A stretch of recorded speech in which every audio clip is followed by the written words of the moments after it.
Okay, welcome back mga scalper. Another technical analysis for BTC and wag na nga nating patagalin pa. Daily time frame is nag-form siya ng doji candle and below average yung volume. So meaning undecided pa rin yung market.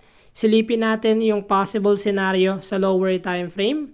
So kung may kita natin, meron tayong symmetrical triangle na confirm natin yung support area sa trend line na to. Kung may kita nyo, meron lang tayong candle na umuuntog and then tumatalbog lang rin siya.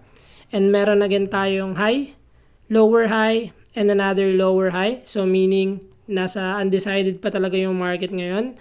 Possible scenario is either continuation to ng uptrend or malapit na tayong mag-pullback sa big picture.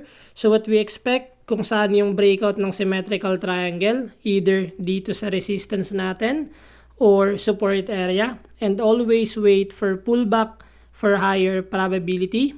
And what we expect again, if magbe-break si BTC above this resistance, possible magkaroon tayo ng another high sa bigger picture and possible lumipad ulit yung BTC.